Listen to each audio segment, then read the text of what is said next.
Bonjour, alors je publie ces jours ce bouquin. Alors je vais vous expliquer ce que c'est qu'un neuroatypique. Maintenant j'utilise plutôt le terme neurodivergent parce que neuroatypique ça fait plus un peu clown comme ça, atypique, alors que neurodivergent ça fait plus quelque chose d'affirmé, mais c'est la même chose.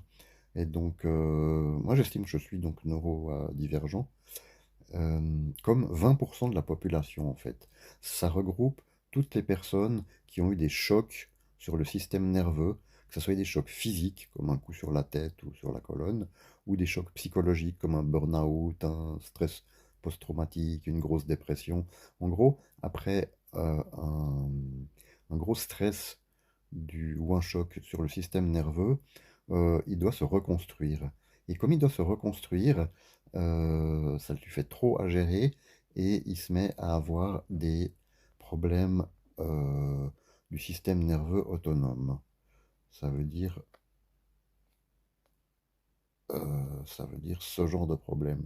Fatigue chronique, vertige, confusion, intestin irritable, cyclothymie. Donc, cyclothymie, c'est les troubles des rythmes circadiens. On ne sait plus très bien à quelle heure on a de l'énergie, à quelle heure on a envie de dormir, ce genre de trucs.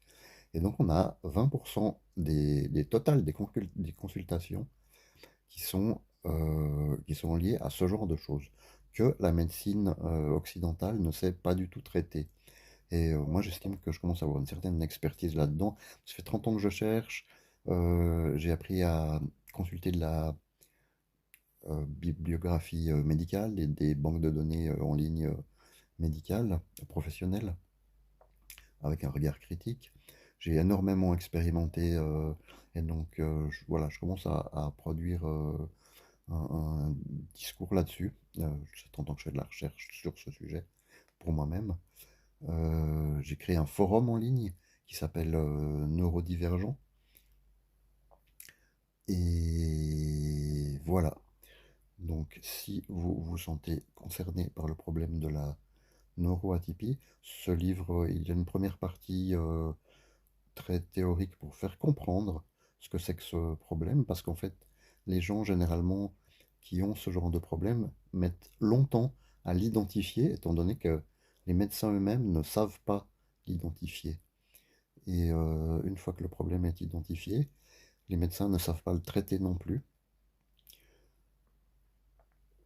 Donc, la deuxième partie, c'est des recommandations pratiques.